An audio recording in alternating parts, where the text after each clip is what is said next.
اس کی وجہ سے یہاں تک آتا ہے کہ حضور فرماتے ہیں کہ اس درجے میں رنج اور غم میں تھا کہ میں سوچتا تھا کہ میں پہاڑ کے اوپر چڑھ کر اپنے آپ کو گرا دوں، کہ میں سوچتا تھا کہ میں پہاڑ کے اوپر چڑھ کر اپنے آپ کو گرا دوں، کہ میں سوچتا تھا کہ میں پہاڑ کے اوپر چڑھ کر اپنے آپ کو گرا دوں۔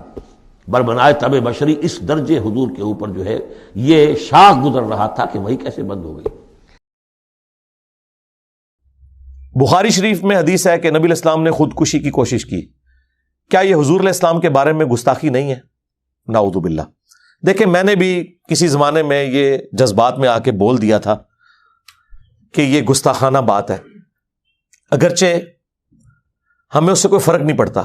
اس کی وجہ یہ ہے کہ بخاری شریف میں یہ حدیث متصل سند کے ساتھ نہیں ہے۔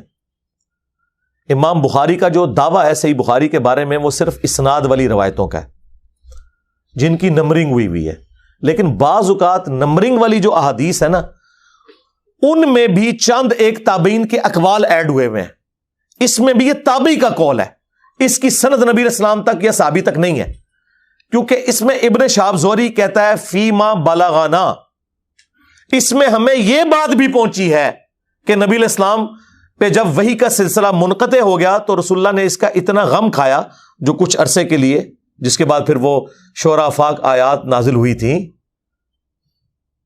وَالضُّحَىٰ وَاللَّيْلِ إِذَا سَجَا مَا وَدَّعَكَ رَبُّكَ وَمَا قَلَا۔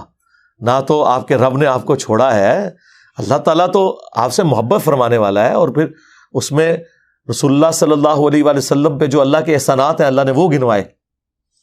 تو اس کانٹیکسٹ میں وہ کچھ عرصہ جو فترت کا پیریڈ آیا تھا جس میں نبی علیہ السلام کے اوپر وحی نازل نہیں ہوئی، تو نبی صلی اللہ علیہ وآلہ وسلم کو اس چیز کا غم تھا، اور نبی علیہ السلام نے بارہا خودکشی کی کوشش کی اس غم کے سبب، یعنی یہ تابعی کا قول ہے۔ اب بخاری کی صحت کو اس سے کوئی فرق نہیں پڑتا، بخاری میں اور بھی کئی ضعیف اقوال موجود ہیں۔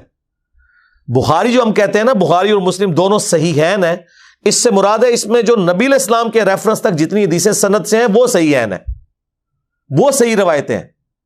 باقی جو چیپٹرز کی ہیڈنگ میں بعض اوقات بے سند اقوال ہیں وہ صحیح بھی ہو سکتے ہیں، غلط بھی ہو سکتے ہیں۔ مثلا امام بخاری چیپٹر کی ہیڈنگ میں یہ لے کے آیا کہ میں اپنے بندے کے بالکل قریب ہوتا ہوں جب میرے ذکر کی وجہ سے اس کے ہونٹ ہل رہے ہوتے ہیں، میں اپنے بندے کے ساتھ ہوتا ہوں، سبحان اللہ۔ لیکن امام بخاری نے اس کی سند بیان نہیں کی، لیکن اس کی پوری سند سنن ابن ماجہ میں موجود ہے۔ تو ہم کہتے ہیں اگرچہ امام بخاری بغیر سند کے یہ ایک قول لے کر آئے حدیث قدسی کے طور پر، اس کو نمبرنگ بھی نہیں دی ہوئی بخاری میں، چیپٹر کی ہیڈنگ میں، لیکن ہم کہتے ہیں یہ روایت صحیح ہے۔ ابن ماجہ میں اس کی سند موجود ہے۔ صحیح بخاری میں ایک چیپٹر کی ہیڈنگ میں امام بخاری نے ایک واقعہ نقل کیا کہ حضرت عمر نے اپنے دور خلافت میں ایک شخص پہ حد جاری کی جو پاگل تھا، تو حضرت علی نے کہا اے امیر المومنین اس کے اوپر حد نہیں بنتی، کیونکہ اللہ تعالیٰ نے 3 لوگوں سے قلم اٹھا لیا ہے، پاگل یعنی مجنون سے، نمبر 2 سوئے ہوئے شخص سے، نمبر 3 نابالغ سے۔ تو حضرت عمر نے اپنا ڈیسیژن واپس لے لیا۔ اب یہ پورا واقعہ امام بخاری نے حدیث کے اندر نہیں لکھا، چیپٹر کی ہیڈنگ میں، لیکن یہ حدیث بھی ہے سنن ابن ماجہ میں، اور مولا علی نے روایت کی ہے نبی علیہ السلام سے کہ 3 لوگوں سے اللہ نے قلم اٹھا لیا۔ لیکن کچھ ایسے اقوال ہیں جن کی سند نہیں موجود۔ مثلا امام بخاری صحیح بخاری میں لے کے ہیں جو قادیانی کوٹ کرتے ہیں کہ ابن عباس انی متوفی کا ورافعک الیہ، جو سورہ آل عمران میں حضرت عیسیٰ ابن مریم کے بارے میں، متوفی کا ہم تو ترجمہ کرتے ہیں میں تمہیں پورا کر لوں گا اور پھر اٹھا لوں گا، کیونکہ سورہ نساء میں واضح آیا ہے وما قتلوہ وما صلبوہ ولکن شبہ لہم، نہ عیسیٰ ابن مریم قتل ہوئے نہ سولی دیے گئے، بلکہ معاملہ مشتبہ ہو گیا۔ وما قتلوہ یقینا، اور یقینا انہیں قتل نہیں کیا گیا بلکہ اللہ نے انہیں اپنے پاس اٹھا لیا، وہ واضح ہے بالکل۔ اس کے اوپر میری تفصیلی ویڈیو ریکارڈ ہے، غامدی صاحب نے جو خدشات کا اظہار کیا میں نے قرآن سے ہی جواب دیا، وہ ٹاپک ایک الگ ہے۔ لیکن یہاں پہ امام بخاری لے کے آئے کہ وہ ابن عباس کہا کرتے تھے انی متوفی کا، وہ ترجمہ کرتے تھے انی ممیتو کا، میں تمہیں موت دوں گا۔ اب یہ قول بے سند ہے، قادیانی پیش کرتے ہیں بخاری سے کہ حضرت عیسیٰ مر چکے، ہم کہتے ہیں کہ بھائی اس کی سند لے کے آؤ۔ امام بخاری نے ابن عباس کا قول نقل کیا، لیکن امام بخاری سے لے کے ابن عباس تک اس کی سند نہیں ہے، اور یہ چیپٹر کی ہیڈنگ میں ہے۔ بعض دوسری تعویل بھی کرتے ہیں کہ یہ اس زمانے کے لیے جب وہ دوبارہ دنیا میں آئیں گے، وہ خیر دور کی تعویل ہے۔ تو ہم نے کب یہ دعویٰ کیا ہے؟ شاہ ولی اللہ دہلوی نے حجت اللہ البالغہ میں لکھا ہے کہ بخاری اور مسلم کی تمام متصل الاسناد احادیث قطعی الصحت ہے اور امت کا اجماع ہے، ایٹ لیسٹ اہل سنت کے ہاں تو اجماع پایا جاتا ہے، اور ان سے دشمنی کرنے والا، نفرت کرنے والا بدعتی ہے، یعنی خود حنفیوں کو۔ ظاہر ہے دشمنی کون کرتے ہیں، نفرت کون کرتے ہیں؟ یہی وہ کہتے ہیں نہیں ہم تو انہیں قرآن کے بعد افضل مانتے ہیں، بس خالی ماننا ہی ہے، جس طرح مسلمان اخبار کی طرح قرآن پڑھتا ہے پڑھنا ہی ہے، توحید اپنی قرآن والی نہیں کرنی، تم نے نماز رفع الیدین سے نہیں شروع کرنی، اگر قرآن کے بعد افضل کتابیں ہیں تو اس کے مطابق آپ نے نماز نہیں پڑھنی۔ تو آپ فرق دیکھ لیں شاہ ولی اللہ دہلوی کیا لکھ کے گئے ہیں۔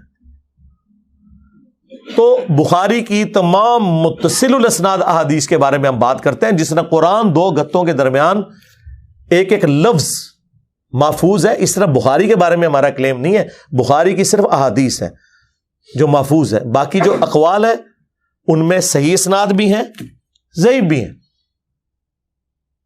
اس پہ بھی باقاعدہ ابن حجر اسقلانی نے پوری ورکنگ کی ہوئی ہے اور محدثین نے بھی۔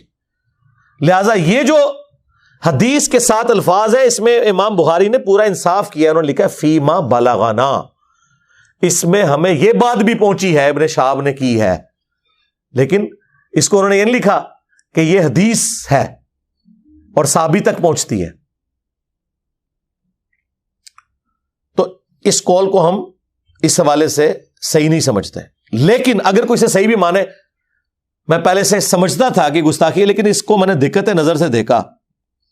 ہمارے ایک بڑے قریبی دوست، ہمارے اسٹوڈنٹ، محقق آدمی ہیں، غلام محی الدین بھائی، لاہور میں ہوتے ہیں، انہوں نے میری اس طرف توجہ دلائی کہ علی بھائی اس میں گستاخی والا کون سا پہلو ہے؟ کیا یہ ہمارا عقیدہ نہیں ہے کہ اللہ تعالیٰ انبیاء کی حفاظت کرتا ہے اور وہ گناہ نہیں کرتے، اگرچہ مائل ہو سکتے ہیں،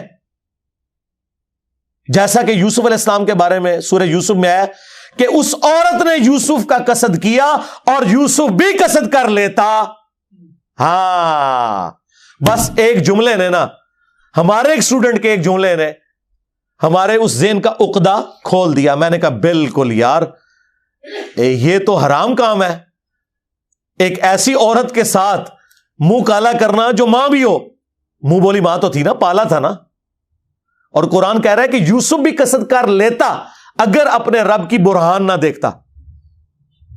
ٹھیک ہے، تو کیا یہ حضرت یوسف کی گستاخی ہو گئی ہے؟ کی تو نہیں نا انہوں نے کوئی حرکت۔ اور دوسرا اللہ نے کہا کر لیتے اگر ہم نہ انہیں بچاتے، تو سرکار اس میں بھی کوئی مسئلہ نہیں ہے، رسول اللہ بھی خودکشی کر لیتے، اللہ نے انہیں بچا لیا۔ وہ بخاری میں اسی میں روایت میں موجود ہے کہ فرشتہ پھر سامنے آ کے حضور کو تسلی دیتا تھا۔ تو گستاخی والا کوئی پہلو نہیں ہے اس میں، کیونکہ نبی اللہ کی حفاظت میں ہوتے ہیں۔ یہ ہے عصمت انبیاء کا عقیدہ۔ عصمت انبیاء کا عقیدہ قطعاً یہ نہیں ہے کہ نبی روبوٹ ہیں اور ان کے کوئی جذبات ہی نہیں ہوتے، نعوذ باللہ، سرکار ایسا نہیں ہے۔ مسلم شریف میں حدیث ہے، ایک عورت حضور کے سامنے سے گزری، آپ کی اچانک نظر پڑ گئی، آپ فوراً گھر کے اندر گئے، اپنی بیوی کے ساتھ ازدواجی تعلق قائم کیا اور باہر آئے، اور آپ نے فرمایا کہ اگر اچانک تمہاری کسی عورت پہ نظر پڑ جائے اور وہ تمہیں بھلی معلوم ہو تو فوراً اپنی بیوی کے پاس جاؤ، اس کے پاس بھی وہی کچھ ہے جو اس عورت کے پاس، یوں اس عورت کا خیال تمہارے دل سے نکل جائے گا۔ آپ کو یہ کہ جی یہ کیسے ہو سکتا ہے؟ یہ تو مسلم شریف میں ہے اور اس میں کوئی گستاخی نہیں ہے۔ مسلم شریف میں حدیث ہے، نبی علیہ السلام نے فرمایا کہ میرے رب نے مجھے حکم دیا ہے اچانک اٹھ جانے والی نگاہ کے بارے میں کہ اگر پڑے تو میں فوراً اٹھا لوں، فوراً اٹھانی ہے۔ وہ جو کہتے ہیں پہلی نگاہ معاف ہے، پہلی نگاہ یہ نہیں کہ ڈال کے، ایسے نہیں، اگر اندازہ بھی ہو گیا ہے تو آپ نے نگاہ پہلی بھی اٹھانا منع ہو جائے گی، وہ پہلی آپ کی وہ ہوگی جس میں آپ کو پتہ چل گیا۔ تو یہ بڑی احتیاط والا معاملہ ہے۔ تو اللہ تعالیٰ نے اس حوالے سے نبی صلی اللہ علیہ وآلہ وسلم کو گائیڈ لائنز دی ہیں، آپ علیہ السلام نے امت تک پہنچائی ہیں۔ عصمت انبیاء کا عقیدہ یہ ہے کہ آج کی ڈیٹ میں نبی معصوم ہے، اگر ان سے کوئی مسئلہ مس ہینڈل ہونے لگا اس زمانے میں، اللہ نے مس ہینڈل ہونے سے پہلے بچا لیا، اور اگر خدا نخواستہ کہیں پہ کوئی ایسی چیز ہو گئی جو اللہ کو پسند نہیں آئی، جسے ہم گناہ نہیں کہتے، اجتہادی خطا کہتے ہیں، جیسا کہ غزوہ بدر کے قیدیوں کو چھوڑ دیا۔ سورۃ الانفال کی آیت نمبر 68 69 پڑھ لیں، اس میں تو خود بریلویوں کے سب سے بڑے عالم پیر کرم شاہ صاحب الازری رحمہ اللہ فوت ہو چکے، 1997 میں ڈیتھ ہوئی ان کی۔ پاکستان جس سال بنا تھا 1947 میں، اس سال انہوں نے دورہ حدیث اعلی حضرت کے خلیفہ کے پاس کیا تھا، مفتی نعیم الدین مراد آبادی کے پاس، جنہوں نے اعلی حضرت کا جو ترجمہ ہے کنز الایمان اس کے اوپر حاشیہ لکھا ہے خزائن العرفان، ان کے شاگرد ہیں پیر کرم شاہ صاحب الازری۔ پیر کرم شاہ صاحب اور مفتی احمد یار خان نعیمی گجراتی جنہوں نے جالک لکھی ہے، دونوں کلاس فیلو ہیں، انہوں نے بھی، پیر کرم شاہ صاحب نے بھی سورۃ الانفال کی اس آیت کے ترجمے میں لکھا کہ یہ جو غزوہ بدر کے قیدی آپ نے چھوڑ دیے، اللہ تعالی آپ لوگوں کو، نبی اسلام ان کے ساتھیوں کو اس پر عذاب دیتا اگر وہ پہلے ایک آیت نازل نہ ہوئی ہوتی اس عمل کی وجہ سے، اور بریکٹ میں انہوں نے لکھا اجتہادی خطا۔ انجینئر صاحب کی ویڈیوز نہیں، ہمارے تو دنیا میں چھوڑے جانے سے پہلے ہی وہ فوت ہو گئے۔ میں تو ابھی انجینئر یونیورسٹی میں سیکنڈ ایئر میں تھا جب وہ فوت ہوئے ہیں 1997 میں، اور انہوں نے اجتہادی خطا قرآن کے ترجمے میں لکھا۔ اس میں کوئی گستاخی نہیں ہے۔ نبی کا اگر کوئی اجتہاد اللہ کو ناپسند ہو وہ گناہ نہیں ہوتا، کیونکہ دونوں طرف آپشن موجود ہوتے ہیں، اللہ تعالیٰ اس کی ریمیڈی فرما دیتا ہے۔ نبی الاسلام نے منافقین کا جنازہ بھی پڑھا دیا، حالانکہ کتنی سخت آیات پہلے نازل ہو چکی تھی، اسی وجہ سے حضرت عمر روک رہے تھے حضور کو، لیکن حضور نے کہا کہ جب تک اللہ تعالیٰ واضح نہیں روکے گا نا تو میں بینیفٹ آف ڈاؤٹ دوں گا۔ یہ حضور کی شفقت تھی نا۔ لیکن جب آپ نے جنازہ پڑھایا اس دوران بھی کوئی وحی نازل نہیں ہوئی، حضور کی اس شفقت کی وجہ سے، آپ کے حسن اخلاق کی وجہ سے مخالفین متاثر بھی ہوئے، لیکن بعد میں پھر آیات نازل ہوئی کہ اے نبی آپ 70 دفعہ بھی ان کے لیے استغفار کریں، اللہ ان کی توبہ قبول نہیں کرے گا، اور آندہ نہ تو آپ نے ان کا جنازہ پڑھنا ہے، نہ ان میں سے کسی کی قبر کے اوپر کھڑا ہونا ہے۔ حالانکہ عبداللہ بن ابی جس کے بارے میں یہ آیات ہیں بخاری مسلم میں ہے، حضور نے اپنا کرتا مبارک دیا، اپنا لعاب دہن ٹپکایا، کرتے کا کفن بنایا گیا، اپنے مبارک ہاتھوں سے دفنایا، پھر بھی حضور کی نسبت اس سے کام نہیں آئی کیونکہ اس کے کرتوت صحیح نہیں تھے۔ جی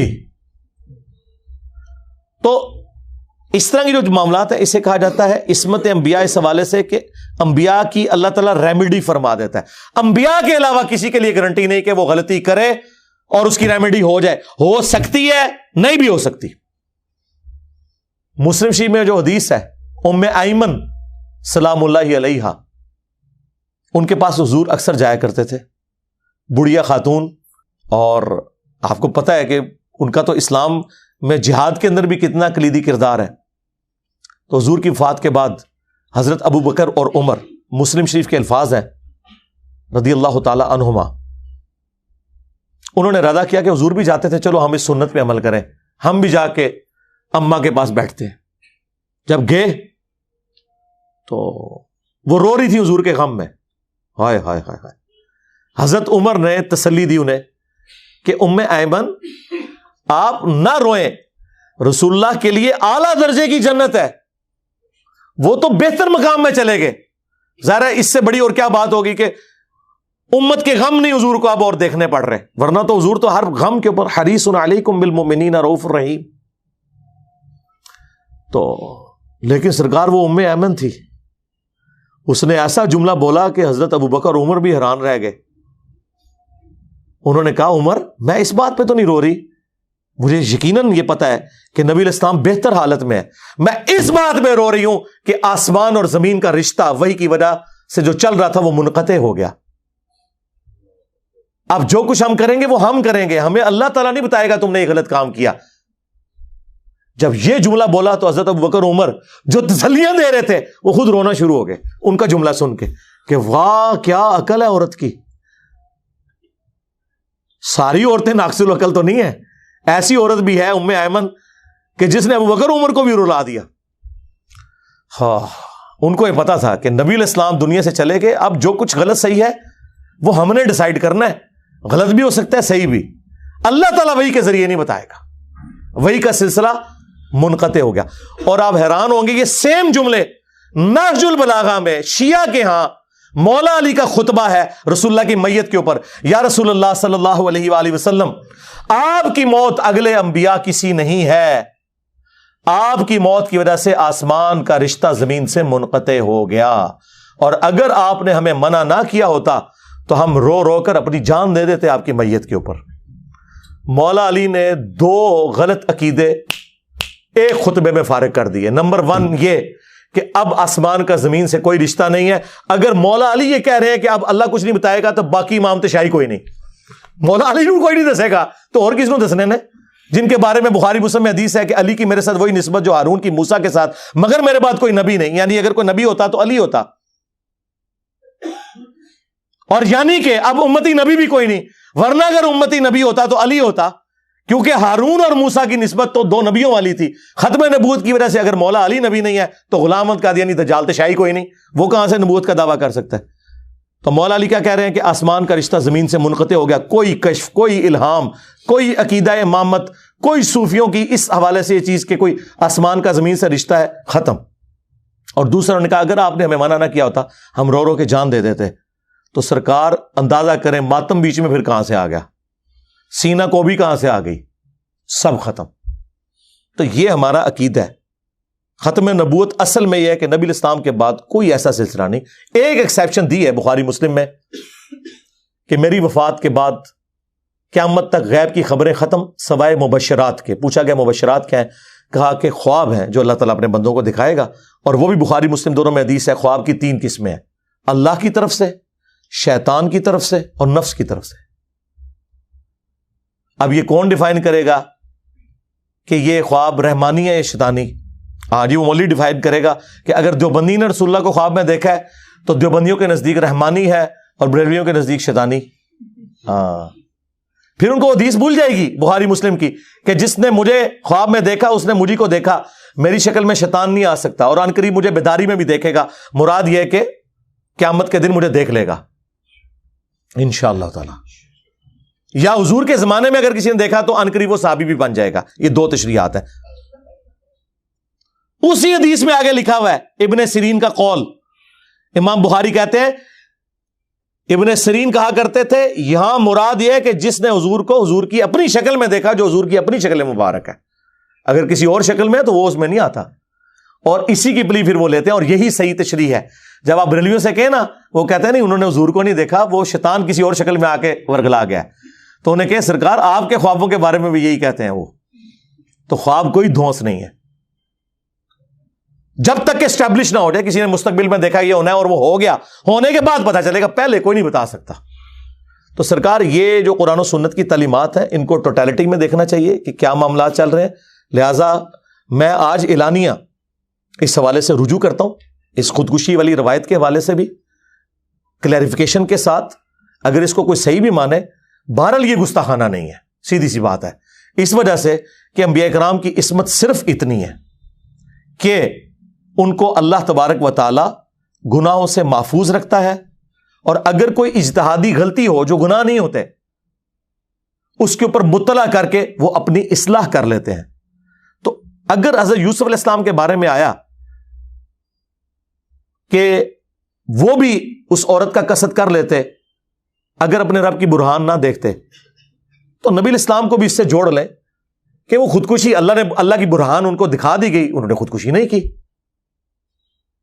بشری تقاضے بھی سمجھے نا۔ اب مجھے بتائیں قرآن میں سورہ مریم میں آل عمران میں آیا نا، جب بے موسمی پھل حضرت مریم کے پاس دیکھے حضرت زکریا علیہ السلام نے، تو انہوں نے کہا یہ مریم کہاں سے آئے ہیں؟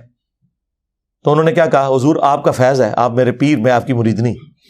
یہ تو تھا رشتہ، خالو بھی تھے، پیر بھی تھے، اور پیر آپ کا بنایا پیر نہیں، پیغمبر، اور کفالت اللہ نے مرزانہ طور پہ ان کے سپرد کی تھی۔ تو انہوں نے اپنے پیر کو کہا یہ اللہ کی طرف سے آئے ہیں، ہوا من عند اللہ۔ آگے پیر بھی مواحد تھا، اس نے نہیں کہا کہ میں منو بچو کٹتا جائے، ہاں وسیلے کے بغیر ہی چل رہی ہے مریم۔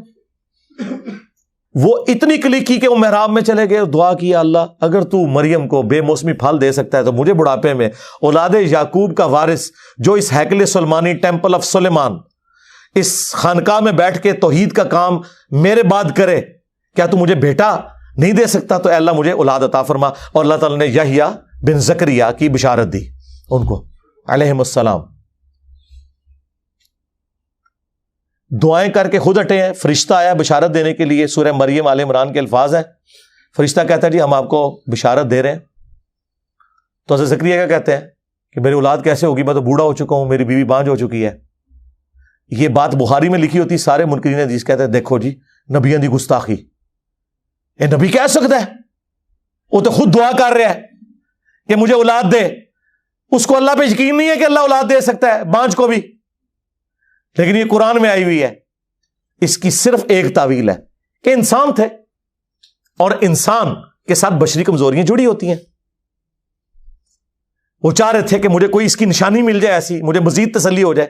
جس طرح حضرت ابراہیم نے کہا تھا کہ میرا یقین ہے کہ مردوں کو اللہ زندہ کرے گا, لیکن دل کے اطمینان کے لیے یا اللہ ایک بار میرے سامنے بھی کر کے داسنا. تو انہوں نے وہ پرندے پالے اور اللہ نے زندہ کیا. سورۃ البقرہ میں آیا دل کی مضبوطی کے لیے. تو یہاں پہ بھی پھر ان کو نشانی دی گئی کہ 3 دن تک آپ کی زبان نہیں چلے گی, صرف اشاروں سے آپ باتیں کریں گے. یہ اس بات کی نشانی ہوگی کہ اللہ کا بڑا فیصلہ ہو چکا ہے. پھر وہ اپنے حجرے سے نکلے اور انہوں نے لوگوں کو کہا کہ صبح شام اللہ کو یاد کرو, اللہ کے فیصلے کا بہت بڑا دن ہے. کہ دیکھیں اولاد یعقوب کا وارث, ابراہیم کی اولاد میں توحید کا وارث مجھے بیٹا ملنے والا ہے, یحییٰ ابن زکریا علیہ السلام. تو وہاں ہم کیا کہیں گے, حضرت زکریا علیہ السلام جو ہیں وہ اس طرح کیسے کر سکتے تھے؟ بشری تقاضا. جس طرح کہ یوسف علیہ السلام کے بارے میں بھی ذکر آیا بخاری میں بھی, اگر اس روایت کو کوئی صحیح بھی مانے کوئی گستاخانہ نہیں ہے. حضرت مریم سلام اللہ علیہا, ان کو فرشتہ انسانی شکل میں آ کے کہہ رہا ہے کہ آپ اور آپ کے ہونے والے بیٹے عیسیٰ ابن مریم کو سارے جان والوں کے لیے نشانیاں بنا رہا ہوں. یہی کہا نا. جبرائیل جسے انسانی شکل میں آ کے فزیکلی ملے, خواب میں نہیں, اس کے بعد اس کو کوئی شک ہونا چاہیے؟ اس کے بعد تو اسے پوری زندگی خوشی کی گزارنی چاہیے کہ یہ اللہ کا فیصلہ ہے کہ مجھے ایسا بچہ ملنے والا ہے, بغیر باپ کے پیدا ہوگا. وہ اللہ کی نشانی ہے, اللہ کی روح ہے. یہاں روح سے مراد اللہ کی مخلوق روح, وہ ہمارے اندر بھی ہے, لیکن وہ خاص روح اس لیے کہ ان کا باپ کوئی نہیں تھا. جس طرح کہ حضرت آدم علیہ السلام کے لیے بھی آیا, وَنَفَخْتُ فِيهِ مِن رُوحِي. آدم علیہ السلام تو اس سے بھی اوپر کا معاملہ ہے نا, ان کی تو ماں بھی کوئی نہیں. اس لیے اللہ نے سورہ المائدہ میں کہا ہے کہ عیسیٰ کی مثال اللہ کے ہاں تو آدم کی سی ہے. یعنی آدم کو تو تم بھی بندہ مان رہے ہو, تو عیسیٰ خدا کا بیٹا کہاں سے ہوا؟ اگر عیسیٰ خدا کا بیٹا ہے تو آدم تو بڑا بیٹا ہوا, اس کی تو ماں بھی کوئی نہیں. عیسیٰ تو پھر بھی ماں کے ذریعے پیدا ہوئے ہیں. اتنی بشارتیں دیکھ کے بھی سورہ مریم میں کیا آیا کہ جب وہ پریگننٹ ہوئی, پھر اولاد ہوئی, تو وہ درخت کے نیچے بیٹھ کے کیا کہہ رہی تھی, کاش اس سے پہلے میں مر کے مٹی ہو جاتی, کہ مجھے یہ دن دیکھنا پڑتا کہ بغیر شادی کے میں اب یہ بچہ اٹھا کے جاؤں گی تو میری قوم کیا کہے گی. تو ہم ادھر ہوتے تو بڑے احترام سے عرض کرتے کہ سیدہ آپ کو تو اس پریگنینسی سے پہلے حضرت جبرائیل آ کے بتا چکے ہیں یہ اللہ کی نشانی ہے, تو ہوں کس گل تے تجھاری پریشانی ہے؟ لاجیکل بات ہے کہ نہیں؟ اب یہ بات لکھی ہوتی نا بخاری میں, یہ سارے منکرین حدیث جو ہے نا کتوں کی طرح ٹوٹ پڑتے. دیکھو بخاری نے حضرت مریم کی توہین کر دی, جس کو جبرائیل آ کے بتا رہا ہو کہ تیرے ہاں بیٹا ہوگا, وہ یہ کیسے شک میں مبتلا ہو سکتی ہے؟ تو سرکار یہ تو سورہ مریم میں لکھا ہے, اس کا جواب ہم دیں گے کہ بشری تقاضا. ہاں, جس طرح مصنف ابن ابی شیبہ میں آیا ہے کہ حضرت حسن ابن علی کہتے ہیں کہ جنگ جمل کے بعد جب مولا علی کو اپنے مخالفین کی لاشیں بھی اٹھانی پڑیں, اور مولا علی مخالفین کی لاشوں کے اوپر بھی گریہ کر رہے تھے, اپنی لاشوں میں تو کر رہے تھے, ان پہ بھی, کیونکہ وہ بھی تو مسلمان تھے. تو کہا کہ اے حسن کاش میں 8 سے 20 سال پہلے مر گیا ہوتا, مجھے یہ دن نہ دیکھنا پڑتا. تو ناسبی کہتے ہیں کہ حضرت علی اپنی جنگ پہ پچھتا رہے تھے. حضرت علی اپنی جنگ پہ نہیں پچھتا رہے تھے, وہ کہہ رہے تھے کاش میری زندگی میں ایسا لمحہ نہ آتا کہ مجھے اس تکلیف سے گزرنا پڑتا کہ مجھے ریٹ آف دی گورنمنٹ کو قائم کرنے کے لیے حکومت کے باغیوں کے خلاف قتال کرنا پڑتا جو کہ مسلمان تھے. کاش ایسا دن نہ آتا. جس طرح کہ سیدہ مریم نے کہا کاش ایسا دن نہ آتا, میں مر کے مٹی ہو گئی ہوتی. یہ بشری تقاضے ہوتے ہیں, انسان اپنے غم کے اظہار کے لیے کہتا ہے. لہذا نبی صلی اللہ علیہ وآلہ وسلم کے حوالے سے جو اس طرح کی روایتیں ملیں جن میں تعویل کی گنجائش ہو تو آپ اس پہ یہ بات کر سکتے ہیں. میں نے چونکہ یہ ایک بات اس حوالے سے اس وقت کی تھی, اس روایت کو کمزور سمجھتے ہوئے, اور روایت تو کمزور ہے لیکن اگر کوئی اسے صحیح بھی مانتا ہے بغیر سند کے بھی, تب بھی اس میں گستاخی والا کوئی پہلو اس حوالے سے نہیں نکلے گا، یہ فٹ ان قرآن میں بیٹھتی ہے۔ باقی میری جو یوٹیوب پہ ایک ویڈیو ہے انبیاء گناہ نہیں کرتے، اس میں میں نے عصمت انبیاء کا عقیدہ بیان کیا ہے کہ نبیوں کی معصومیت کا عقیدہ وہ نہیں ہے جو بریلوی دیوبندی اہل حدیث شیعہ اپنی پبلک کو بتاتے ہیں کہ نعوذ باللہ ان میں کوئی کمپیٹنسی نہیں ہوتی گناہ کرنے کی۔ نہیں، اگر ان میں کمپیٹنسی نہ ہو تو ان کی فضیلت ختم ہو جائے۔ مجھے بتائیں فضیلت اس بات میں ہے کہ انسان میں گناہ کرنے کا جذبہ بھی ہو، طاقت بھی ہو، پھر بھی وہ اللہ کے خوف سے نہ کرے، یہ فضیلت ہے؟ یا انسان کے اندر وہ کمپیٹنسی نہ ہو اور پھر وہ گناہ نہ کرے، وہ فضیلت ہے؟ اور پھر انبیاء امت کے لیے رول ماڈل کب بنیں گے؟ جب وہ بھی اسی تکلیف سے گزریں۔ تو سرکار پھر ہمارے نبی گزرے ہیں کہ نہیں؟ ایک دن میں 2 بیٹیوں کو طلاق ہوئی، 3 جوان بیٹیاں شادی شدہ بچوں والی اپنے مبارک ہاتھوں سے دفن کی ہیں نبی علیہ السلام نے۔ کون کہے گا کہ میں اس تکلیف سے گزرا ہوں؟ اور جو ان کی اولادیں ہیں ان کے بارے میں بتا دیا گیا ہے کہ حسن کو زہر دے دیا جائے گا، حسین کو فرات کے کنارے شہید کر دیا جائے گا۔ ایک ایک چیز بتائی جا رہی ہے۔ کتنی تکلیف کی زندگی ہے کہ آپ کو مستقبل کے واقعات بھی بتا دیے گئے۔ تو نبی علیہ السلام رول ماڈل ہے نا۔ بخاری مسلم میں اگر احد کے موقع پر آپ کو زخم لگے ہیں، دانت شہید ہوئے ہیں تو خون نکلا ہے، بلکہ اتنا بلڈ پریشر لاس ہوا کہ آپ بے ہوش ہو گئے اور آپ کی شہادت کی خبر مشہور ہو گئی، اس لیے پھر وہ آیات نازل ہوئی تھی وما محمد الا رسول قد خلت من قبلہ الرسل افان مات او قتل انقلبتم علی اعقابکم۔ محمد تو نہیں مگر ایک رسول، ان سے پہلے بھی رسول گزرے ہیں، اگر یہ مر جائیں یا قتل ہو جائیں تو کیا تم دین سے الٹے قدم پھر جاؤ گے؟ اور پاکستان میں ترجمہ اگر یہ وصال شریف فرما جائے یا شہید شریف ہو جائے تو تم دنیا میں دین سے الٹے قدم پھر جاؤ گے؟ اللہ تعالیٰ ثابت قدم رہنے والوں کو جزا دے گا۔ یہ آیات اس موقع پہ نازل ہوئی تھی، تو نبی اسلام کا خون کا فوارہ نہیں چھوٹا۔ بخاری مسلم میں آیا ہے، سہل ابن سعد الساعدی کہتے ہیں اللہ کی قسم میں جانتا ہوں کہ جب حضور کو زخم لگا تھا کون حضور کا زخم صاف کر رہا تھا؟ مولا علی ایک ڈھال کو الٹا کر کے اس میں پانی لے کے آئے اور سیدہ فاطمہ حضور کا زخم دھوتی تھی، اور جب خون نہیں رک رہا تھا تو انہوں نے کاٹن کا ایک کپڑا جلا کے اس کی راکھ زخم پہ رکھی حضور کے یہاں پہ، یہ نیچے کے دانت جو 4 شہید ہوئے تھے تو وہ خون رکا۔ تو نبی اسلام کے کیا خون نہیں نکلا؟ بخاری میں آتا ہے جب ابراہیم بن محمد علیہ السلام حضور کے بچے 2 سال کی عمر میں شیر خارگی میں فوت ہوئے، اور حضور فرما رہے ہیں آنکھوں سے آنسو رواں ہیں، اور کہا دل غم میں ہے، آنکھیں آنسو بہا رہی ہیں، لیکن ہم اللہ کی رضا پہ راضی ہیں۔ اور حضور نے کہا کہ اللہ نے جنت میں ایک دودھ پلانے والی میرے بچے کے لیے مقرر کر دی ہے، ابراہیم کے لیے۔ بقیع غرقد میں آج بھی ان کی قبر موجود ہے، حضرت ابراہیم کی علیہ السلام۔ انہی کے بارے میں وہ بخاری میں عبداللہ ابن ابی اوفا کہتے ہیں نا کہ میں نے حضور کے بیٹے ابراہیم کی زیارت کی ہے، اگر وہ زندہ رہتا تو پیغمبر ہوتا۔ قادیانی پیش کرتے ہیں اور بغلیں بجاتے ہیں، آگے بڑھو۔ آگے لکھا ہے کہ وہ زندہ اسی لیے نہیں رہا کہ ختم نبوت ہو چکی تھی، حضور کا کوئی بچہ جوانی کو پہنچ ہی نہیں سکتا تھا۔ اس کی وجہ یہ ہے کہ نبی علیہ السلام کو اللہ نے خاتم النبیین بنایا ہے، ورنہ اگر ابراہیم کا بیٹا پیغمبر تھا تو ہمارے نبی کا بیٹا ابراہیم پیغمبر نہ ہوتا؟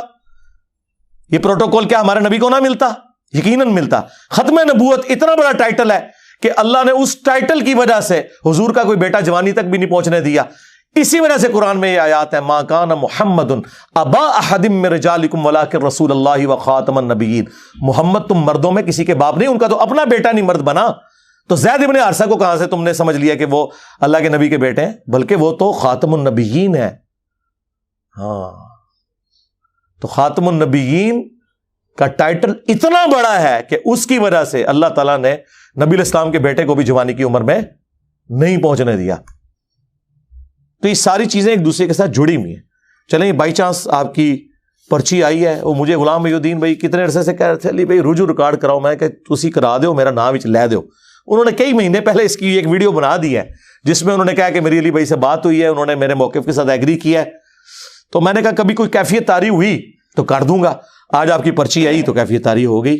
صلو علی محمد و آل محمد، اللہم صلی علی محمد وعلی آل محمد واصحاب محمد وازواج محمد اجمعین الی یوم الدین، آمین۔